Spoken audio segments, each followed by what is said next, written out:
तो दोस्तों नमस्कार, आप लोगों का ऑल इंडिया स्टडी में स्वागत है। तो आइए आज हम पढ़ेंगे सीटेट में हिंदी का पेडागोजी सेक्शन, जो बहुत महत्वपूर्ण है, भाषा और भाषा अधिगम। टॉपिक नंबर 1 है। इसके पहली वीडियो में हम टॉपिक नंबर 1 का थ्योरी बताए हैं। वहाँ अगर आप लोग उसको देख करके इसको देखेंगे तो बहुत ज़्यादा समझ में आएगा, ठीक ना। कंसेप्ट अगर क्लियर होता है तो पेडागोजी कितना घुमा कर दे क्वेश्चन आप लोग आसानी से कर ले जाएंगे। तो आइए हम प्रश्न नंबर 1 देखते हैं। एक शिक्षक मानता है कि बच्चे भाषा तब बेहतर सीखते हैं जब उन्हें अपनी मातृभाषा में विचार व्यक्त करने का अवसर दिया जाए और फिर धीरे धीरे लक्ष्य भाषा से जोड़ा जाए। यह दृष्टिकोण किस अवधारणा पर आधारित है? क्वेश्चन कह रहा है कि एक शिक्षक है, सबसे बढ़िया बेहतर मान रहा है कि बच्चे उस समय बेहतर सीखते हैं जब उसको मातृभाषा में बताया जाए, ठीक ना, विचार को व्यक्त किया जाए और अवसर दिया जाए सीखने का, ठीक ना। फिर बाद में धीरे धीरे लक्ष्य भाषा की ओर, दूसरी भाषा की ओर जोड़ा जाए। यह दृष्टिकोण किस अवधारणा को दर्शाता है? तो देखिए ऑप्शन नंबर 1 है व्याकरण अनुवादी विधि, बी है व्यवहारवादी दृष्टिकोण, सी है बहुभाषिकता को संसाधन मानने का दृष्टिकोण और डी है निगमन विधि। तो देखिए ये जो दर्शाएगा बहुभाषिकता को संसाधन मानने वाला दृष्टिकोण, ऑप्शन नंबर सी करेक्ट हो जाएगा। ठीक, अगला क्वेश्चन देखते हैं। प्रश्न नंबर 2 है, एक बच्चा नए शब्दों का प्रयोग ऐसे वाक्यों में करता है जो उसने पहले कभी नहीं सुने। यह किस सिद्धांत की पुष्टि कर रहा है? ऑप्शन नंबर 1 रचना व्यवहारवाद का सिद्धांत, बी है जन्मजात सिद्धांत, सी है अभ्यास का सिद्धांत और डी है अनुकरण का सिद्धांत। कह रहा है कि एक बच्चा है, नए शब्द का ऐसे वाक्य कर रहा है कि जो पहले कभी वो सुना ही नहीं है, ठीक ना। तो इसका मतलब है कि वह किस सिद्धांत का कर रहा है? जन्मजात का सिद्धांत। तो इसका सही जवाब हो जाएगा ऑप्शन नंबर बी, जन्मजात का सिद्धांत। ये बताइए जन्मजात का सिद्धांत किसने दिया है? तो ये चामस्की ने दिया है, ठीक ना, ये ध्यान रहे, चामस्की साहब ने दिए है। अगला क्वेश्चन देखेंगे। प्रश्न नंबर 3 है, निम्न में से कौन सा कथन भाषा की प्रकृति के संदर्भ में असत्य है? ऑप्शन नंबर ए भाषा सामाजिक प्रक्रिया है, बी है भाषा नियमों से अधिक प्रयोग पर आधारित है और सी है भाषा केवल लिखित रूप से होती है और डी है भाषा संप्रेषण का साधन है। कह रहा है कि कौन है भाषा की प्रकृति के संदर्भ में असत्य है, ठीक ना। तो देखिए केवल आ गया ना, केवल नकारात्मक होता है, यही हो जाएगा तुरंत, ठीक ना। ऑप्शन नंबर सी हो जाएगा, बिना देखे हुए केवल आ गया तो ये नकारात्मक होता है, यही असत्य होगा। ठीक, अगला देखेंगे। प्रश्न नंबर 4, कक्षा में शिक्षक बच्चों के समूह में चर्चा, सहयोगात्मक कार्य और संवाद के अवसर देता है ताकि वे एक दूसरे से सीख सके। यह किस सिद्धांत का उदाहरण है? ऑप्शन नंबर 1 है व्यवहारवाद का, बी है संज्ञानात्मक सिद्धांत और सी है सामाजिक सांस्कृतिक सिद्धांत और डी है संरचनावाद। तो देखिए कह रहा है कि एक बच्चा है कक्षा में, वह समूह में चर्चा कर रहा है, सहयोग का कार्य कर रहा है और आपस में बात करने का अवसर दिया जा रहा है, ठीक ना। शिक्षक दे रहा है उसको एक दूसरे से सीखने के लिए। तो इसका मतलब ये क्या कर रहा है? यह सामाजिक सांस्कृतिक का सिद्धांत को दर्शा रहा है, ठीक ना। तो इसका सही जवाब हो जाएगा सामाजिक सांस्कृतिक सिद्धांत। सामाजिक सांस्कृतिक का सिद्धांत किसने दिया है? वाइगोस्की ने। और किसका दिया है? जेडपीडी का सिद्धांत, निकट समीपस्थ क्षेत्र का सिद्धांत भी कौन दिया है? वाइगोस्की ने, ठीक ना। अगला देखेंगे। प्रश्न नंबर 5 है, भाषा अर्जन और भाषा अधिगम में मुख्य अंतर क्या है? ऑप्शन नंबर ए भाषा अर्जन जो है विद्यालय में होता है, गलत बात, विद्यालय में होता है, परिवार में होता है, ठीक ना। बी है अधिगम स्वाभाविक प्रक्रिया है, अधिगम नहीं स्वाभाविक प्रक्रिया, अर्जन स्वाभाविक प्रक्रिया होती है, ठीक ना। अर्जन स्वाभाविक है, अधिगम औपचारिक है, ये बात सही है, ठीक ना। ये दोनों प्रक्रिया समान है, गलत आया समझ में? अगर थ्योरी पढ़े होंगे, पढ़ लेंगे तो यह आसानी से क्वेश्चन को हल कर ले जाएंगे, ठीक ना। इसीलिए टॉपिक वाइज क्वेश्चन हम करा रहे हैं। अगला देखेंगे। प्रश्न नंबर 6, एक शिक्षक भाषा शिक्षण में बार बार दोहराव, सही उत्तर पर प्रशंसा और गलत पर सुधार करता है। यह दृष्टिकोण किस सिद्धांत से जुड़ा है? करा एक शिक्षक है, शिक्षण में क्या कर रहा है कि बार बार दोहरा रहा है और सही उत्तर पर प्रशंसा कर रहा है और गलत उत्तर को क्या कर रहा है, सुधार कर रहा है। इसका मतलब है कि वह क्या कर रहा है, व्यवहारिक रूप से कार्य कर रहा है, ठीक ना। जो गलत है उसको सुधार रहा है, ठीक ना। जो सही है उस पर प्रशंसा कर रहा है। तो इसका मतलब ऑप्शन क्या हो जाएगा, व्यवहारवाद का सिद्धांत को दर्शा रहा है, ठीक ना। अगला देखेंगे प्रश्न नंबर 7। जीन पियाजे के अनुसार भाषा विकास किस पर निर्भर करता है? ऑप्शन नंबर ए सामाजिक दबाव पर, बी ए बौद्धिक विकास, सी अनुकरण और डी ए पुरस्कार। तो देखिए जो भाषा है वो बौद्धिक विकास पर निर्भर करता है, ठीक ना। पियाजे कहते हैं पहले सोच बाद में भाषा, पहले सोच बाद में भाषा। इसका सही जवाब हो जाएगा ऑप्शन नंबर बी। अगला देखेंगे प्रश्न नंबर 8। निम्न में कौन सा कथन सीटेट के भाषा शिक्षण दृष्टिकोण से सबसे अधिक अनुकूल है? ऑप्शन नंबर 1 है पहले नियम बाद में प्रयोग। गलत बात, पहले प्रयोग करेंगे, ठीक ना, फिर नियम आता है। पहले उदाहरण फिर नियम। बी वाला है रटंत आधारित भाषा शिक्षण, रटंत आधारित नहीं होना चाहिए, ठीक ना, नकारात्मक होता है। सी अर्थ व संप्रेषण पर आधारित भाषा शिक्षण, ये बात सही है। जिसमें अर्थ हो, संप्रेषण का मतलब होता है कि एक दूसरे से जुड़ी हुई बातें हो, ठीक ना। एक केवल है तो एक केवल नकारात्मक हो जाएगा, ठीक। अगला देखते हैं प्रश्न नंबर 9। बहुभाषिक कक्षा में शिक्षक की सबसे उपयुक्त भूमिका क्या है? ऑप्शन नंबर 1 है केवल मानक भाषा पर जोर देना। केवल आ गया ना, तो केवल शब्द क्या होता है, निगेटिव होता है, ठीक ना, तो ये नकारात्मक हो जाएगा। करे बच्चों की अन्य भाषाओं को रोकना, अन्य भाषा को रोक नहीं सकते, चाहे मातृभाषा हो चाहे दूसरी भाषा हो, ठीक ना। भाषाओं के बीच संबंध बनाना, ये बात सही है, ठीक ना। भाषाओं के बीच क्या बनाना है, संबंध बनाना। कह रहा है मातृभाषा का निषिद्ध करना, निषिद्ध नहीं, सकारात्मक होना चाहिए, ठीक ना। अगला देखते हैं प्रश्न नंबर 10। एक बच्चा भाषा सीखते समय पहले शब्द का अर्थ समझता है, फिर व्याकरणीय शुद्धता आती है। यह संकेत करता है कि ऑप्शन नंबर ए भाषा नियम पहले आते हैं। गलत बात, भाषा नियम पहले नहीं आते हैं। पहले क्या आता है, उदाहरण आता है, पहले समझ आती है, ठीक ना, तब भाषा आती है। दूसरा है भाषा अर्थ से नियम की ओर बढ़ती है, ठीक बात है। भाषा क्या है, अर्थ से नियम की ओर बढ़ती है, ये बात आंसर सही भी हो जाएगा। व्याकरण भाषा में स्वतंत्र है, नहीं स्वतंत्र नहीं, ये बद्ध होता है, ये केवल है तो नकारात्मक। प्रश्न नंबर 11 देखेंगे। निम्न में से कौन सा कथन वाइगोस्की के सिद्धांत से मेल खाता है? ऑप्शन नंबर 1 है भाषा अकेले ही बच्चा अकेले ही भाषा सीखता है। गलत बात, अकेले नहीं सीखता, किसी की सहायता से, अनुकरण से, ठीक ना। दूसरा है भाषा सीखना पूरी तरह जन्मजात है। नहीं, जन्मजात पूरी तरह नहीं, अर्जित किया जाता है भाषा, ठीक ना। सी है सामाजिक सहयोगिता से भाषा विकास होता है, ये बात सही है, तो ये बात सही है, ऑप्शन नंबर सी सही है। और एक केवल है तो नकारात्मक है, ठीक। अगला देखेंगे प्रश्न नंबर 12। वीडियो अच्छी लगी चैनल को लाइक शेयर सब्सक्राइब कर दीजिए आप लोग। सीटेट के अनुसार भाषा शिक्षक को किस पर सबसे अधिक बल देना चाहिए? ऑप्शन नंबर 1 है नियम याद कराना। नियम नहीं, नियम क्या होता है, नकारात्मक होता है। पाठ्य पुस्तक समाप्त करना, ये भी नहीं, ठीक ना। बच्चों को बोलने सीखने के अवसर देना, ये बात सही है, बच्चों को बोलने और सीखने का अवसर देना चाहिए शिक्षक को, ठीक। अगला देखते हैं प्रश्न नंबर 11।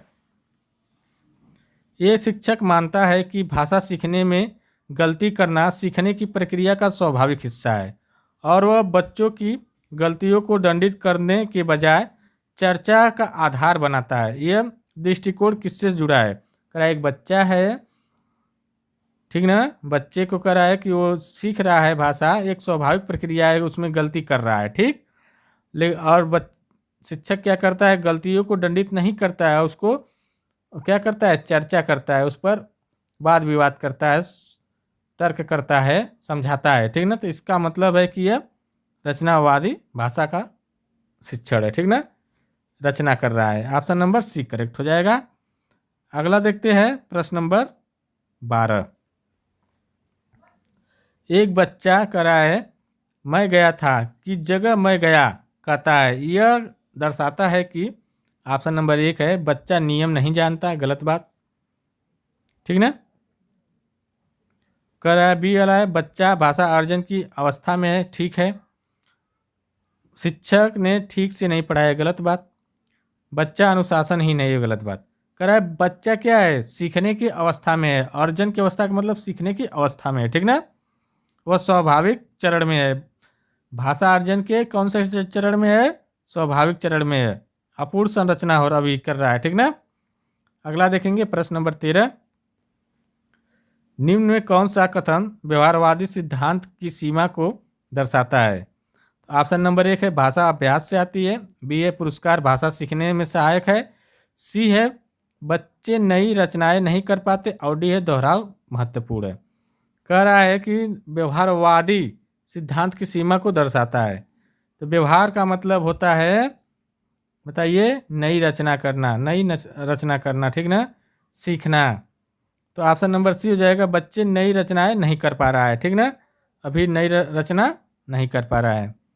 अगला देखेंगे प्रश्न नंबर 14। चामस्की के सिद्धांत के अनुसार निम्न में कौन सा कथन सही है। ऑप्शन नंबर ए भाषा केवल अनुकरण से आती है, नहीं बात, केवल आ गया ना तो गलत हो गया, अनुकरण मतलब नकल से, ठीक ना। तो बी वाला है भाषा सामाजिक दबाव का परिणाम है, नहीं, सामाजिक दबाव का यहाँ बात नहीं है। सी है भाषा सीखने की क्षमता जन्मजात होती है, ये बात कुछ हद तक ठीक है। और डी है भाषा नियम से पहले सीखी जाती है, नहीं, पहले सोचा जाता है उसके बाद नियम आता है, ठीक ना। यह चामस्की के अनुसार क्या होता है, चामस्की साहब बताए है कि भाषा क्या होती है, जन्मजात होती है, ठीक ना, जन्म से सीखी जाती है, ठीक। तो इसलिए चामस्की के अनुसार पूछा है, तो आंसर इसका हो जाएगा ऑप्शन नंबर सी। प्रश्न नंबर 15। एक शिक्षक बच्चों को पहले चित्र, संदर्भ और अनुभव देता है, बाद में भाषा रूपों पर ध्यान दिलाता है, यह किस सिद्धांत से मेल खाता है। तो ऑप्शन नंबर 1 है नियम केंद्रित शिक्षण, बी है अर्थ केंद्रित भाषा शिक्षण, सी है व्यवहारवाद और डी है व्याकरण अनुवाद विधि। तो देखिए कर रहा है कि पहले क्या कर रहा है, वह चित्र दिखा रहा है, फिर संदर्भ में मतलब अर्थ को बता रहा है, अनुभव करा रहा है, ठीक ना। तो इसका मतलब हो गया कि वह अर्थ केंद्रित भाषा का निर्माण कर रहा है। तो ऑप्शन नंबर बी हो जाएगा। ये नियम केंद्रित नहीं होगा, नियम क्या होता है, कठोर होता है, व्यवहारवाद यहाँ नहीं होगा और व्याकरण अनुवाद नहीं होगा, ये भी कठोर होता है। अगला देखेंगे प्रश्न नंबर 16। पियाजे के अनुसार यदि बच्चे का बौद्धिक स्तर विकसित नहीं है तो ऑप्शन नंबर 1 है भाषा अपने आप विकसित हो जाती है, ठीक ना। बी कह रहा है भाषा विकास सीमित रहेगा और सी कह रहा है भाषा केवल अनुकरण से आएगी और डी है भाषा केवल लिखित रूप से। देखिए केवल है नकारात्मक, केवल है तो नकारात्मक, भाषा विकास सीमित नहीं रहता है। और एक कह रहा है भाषा अपने आप विकसित होती है, अपने आप विकसित नहीं होती है, जब वो बौद्धिक स्तर विकसित नहीं होगा तो भाषा क्या हो जाएगी, सीमित हो जाएगी, ठीक ना। तो ऑप्शन नंबर बी करेक्ट हो जाएगा। अगला देखते हैं प्रश्न नंबर 17। वाइगोस्की के जेडपीडी का सही अर्थ क्या है। ऑप्शन नंबर 1 है बच्चा जो अकेले कर सकता है, नहीं, अकेले नहीं कर पाएगा। बी वाला है बच्चा जो कभी नहीं कर सकता, ये भी गलत। बच्चा जो सहायता से कर सकता है, जेडपीडी का सिद्धांत कहता है बच्चा अपने समीप क्षेत्र से सीख सकता है, मतलब अपने सहयोगी से सीख सकता है, ठीक ना, ये रटने वाली बात गलत हो जाएगी। अगला देखेंगे प्रश्न नंबर 18। बहुभाषी कक्षा में निम्न में कौन सी शिक्षण व्यवहार अवांछित है, अवांछित पूछ रहा है, ठीक ना, व्यवहार शिक्षण। तो ऑप्शन नंबर 1 है बच्चे की मातृभाषा का सम्मान, ठीक, ये तो बात सही है। बी वाला कर रहा है भाषाओं की तुलना करना, ये भी कुछ तक सही है, मातृभाषा और अलग भाषा होती है। और सी है केवल मानक भाषा का थोपना, ये मानक भाषा नहीं तो सकते, मतलब सिर्फ हिंदी पढ़ना है तो हिंदी ही पढ़ना है, और कोई भाषा नहीं पढ़ना है, ये गलत हो, सीटेट के अनुसार ये गलत होता है। ठीक ना, यह भाषाई विविधता को स्वीकार करना, ये भी बात सही है। तो नहीं, ये अवांछित मतलब नहीं है, तो ऑप्शन नंबर सी करेक्ट हो जाएगा। ठीक, अगला देखेंगे प्रश्न नंबर 19। भाषा शिक्षण में पहले बोलना सुनना बाद में पढ़ना लिखना का क्रम किस विचार पर आधारित है? तो ऑप्शन नंबर 1 है भाषा केवल लिखित है, लिखित नहीं होती है, केवल आ गया तो गलत हो गया। भाषा स्वाभाविक क्रम से विकसित होती है, ये बात हद तक सही है।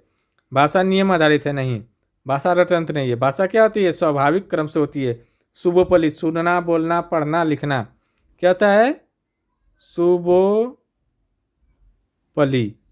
ये शॉर्टकट है। ठीक ना, सु का मतलब सुनना, बो का मतलब बोलना, प का मतलब पढ़ना, ल का मतलब लिखना। ठीक ना, अगला देखते हैं प्रश्न नंबर 20। सीटेट के अनुसार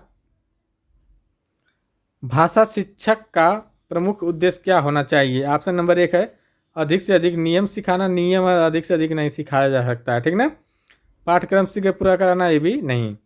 बच्चों को अर्थपूर्ण संप्रेषण के अवसर देना, ये बात सही है। ठीक ना, ये केवल है, नकारात्मक है। अगला देखेंगे प्रश्न नंबर 21। निम्न में कौन सा कथन भाषा अधिगम को दर्शाता है? तो ऑप्शन नंबर 1 है बच्चा घर से बोलचाल से भाषा सीखता है। क्या करें? अधिगम को दर्शाता है। ठीक है, अधिगम कह रहा है। ठीक ना, अर्जन कहता तो ये हो जाता सही, ये भी ध्यान रहे। बी वाला कह रहा है बच्चा बिना पढ़े लिखे बोल सकता है, बोल लेता है, नहीं। बोल तो लेगा, सही बात है, तो यह किसको दर्शाएगा? अर्जन को। सी है विद्यालय में योजनाबद्ध तरीके से भाषा सीखना, ये बात सही है। ठीक ना, भाषा किसी अधिगम जो होता है दूसरे की सहायता से सीखा जाता है। ठीक ना, तीसरा डी वाला है बच्चा अनुकरण से शब्द सीखता है। अनुकरण का मतलब नकल करके, माता पिता नकल करते हैं बोलते हैं तो वही बच्चा नकल करके सीखता है, तो वह अर्जन हो जाएगा। ठीक ना, अगला देखते हैं प्रश्न नंबर 21 हो गया। प्रश्न नंबर 22 देखते हैं। यदि शिक्षक बच्चों को अपनी भाषा में सोचने और बोलने की आज़ादी देता है तो इसका सबसे बड़ा लाभ क्या होगा? तो ऑप्शन नंबर 1 है कक्षा में शोर बढ़ेगा, नहीं। भाषा सीखने में भय कम होगा, ये बात सही है। अगर आज़ादी देगा बोलने और सोचने की तो क्या होगा? शोर तो होगा लेकिन उससे कोई फर्क नहीं पड़ेगा, लेकिन क्या होगा? भय क्या होगा? डर क्या होगा? खत्म होगा धीरे धीरे। ठीक ना, अनुशासन समाप्त हो जाएगा, ये गलत बात। व्याकरण कमजोर हो जाएगा, गलत। अगला देखते हैं प्रश्न नंबर 22। एक शिक्षक यह मानता है कि भाषा सीखते समय बच्चे जो गलतियां करते हुए उनकी भाषाई प्रणाली के विकास का संकेत है, न कि असफलता। यह विचार किससे सर्वाधिक मेल खाता है? क्वेश्चन कर रहा है कि शिक्षक यह मान रहा है कि बच्चे जो भाषा सीख रहे हैं उसमें गलतियां एक स्वाभाविक रूप से है। ठीक ना, तो वह सफलता का कारण नहीं है, वह सीखने की एक प्रक्रिया है। ठीक ना, तो ये किसका मेल खा रहा है? ऑप्शन नंबर क्या हो जाएगा? ऑप्शन नंबर 1 है व्यवहारवाद का सिद्धांत। व्यवहारवाद का सिद्धांत नहीं कहता है। व्याकरण अनुवाद है तो गलत हो गया, नकारात्मक। रचनावादी एवं अर्जन आधारित दृष्टिकोण, ये बात सही है, रचनावादी कर रहा है। ठीक ना, अगला देखेंगे प्रश्न नंबर 24। एक बच्चा मैंने खाया के स्थान पर कहा मैं खाया कहता है। शिक्षक इसे सुधारने की बजाय सही वाक्य को स्वाभाविक बातचीत में दोहराता है, यह किस प्रकार का सुधार है? ऑप्शन नंबर 1 है प्रत्यक्ष सुधार, नहीं प्रत्यक्ष नहीं है। दंडनात्मक सुधार नहीं, अप्रत्यक्ष सुधार है। ठीक ना, नेचुरल सुधार है। ठीक ना, यह व्याकरण की व्याख्या नकारात्मक होती है। आइए प्रश्न नंबर 24 देखते हैं। 24 हो गया ना, फिर 24 आ गया है, देख लेते हैं। फिर 24 आ गया, क्वेश्चन 25 है। ठीक ना, ये ध्यान रहे। ये प्रश्न नंबर 25 कर देते हैं, 24 तो हो गया है। निम्न में कौन सा कथन भाषा अर्जन की विशेषता नहीं है? ऑप्शन नंबर 1 है स्वाभाविक प्रक्रिया, बी अनुकरण और प्रयोग, सी औपचारिक नियमों का अध्ययन और डी है वातावरण से सीखना। तो कह रहा है कौन भाषा अर्जन का विशेषता नहीं है? अर्जन मतलब जो बच्चे घर पर सीखते हैं, स्वाभाविक रूप से सीखते हैं। ये देखिए स्वाभाविक प्रक्रिया ये भाषा अर्जन है। अनुकरण और प्रयोग ये भी भाषा अर्जन है, क्योंकि अनुकरण मतलब नकल होता है वातावरण में सीखना भी अर्जन है। लेकिन औपचारिक नियमों का अध्ययन किस में होता है? सिर्फ भाषा अधिगम में होता है। तो इसलिए इसका सही जवाब ऑप्शन नंबर सी हो जाएगा। अगला देखते हैं प्रश्न नंबर 26। यदि कोई शिक्षक भाषा सिखाते समय बच्चों के अनुभव, संदर्भ और अर्थ को प्राथमिकता देता है तथा नियमों को बाद में लाता है तो यह किस शिक्षण दृष्टिकोण को दर्शाता है? तो देखिए ऑप्शन नंबर 1 नियम केंद्रित नहीं होगा। पहले अर्थ को बता रहा है, अनुभव बता रहा है, ठीक ना, संदर्भ बता रहा है। बी वाला है अर्थ केंद्रित, ये अर्थ केंद्रित हो जाएगा, ठीक ना, व्याकरण अनुवाद नहीं, संरचनात्मक नहीं है। ऑप्शन नंबर बी करेक्ट हो जाएगा। वीडियो अच्छी लगे चैनल को लाइक शेयर सब्सक्राइब करते हुए चलिए आप लोग, मिलते हैं तब तक। अगला क्वेश्चन देखते हैं। वाइगोस्की के अनुसार यदि शिक्षक बच्चे को बहुत अधिक सहायता देता है तो क्या होगा? सीखना तेज होगा? नहीं, बच्चा स्वतंत्र नहीं बन पाएगा, ठीक बात है। भाषा विकास अपने आप होगा? नहीं, जब तेज देगा तो भाषा विकास अपने आप नहीं होगा, अनुकरण बढ़ेगा, ये भी नहीं। क्या होगा? बच्चा स्वतंत्र नहीं बन पाएगा, वह अपने आप पर अनुभव नहीं कर, आत्मविश्वास नहीं हो पाएगा, ठीक ना, बच्चे में।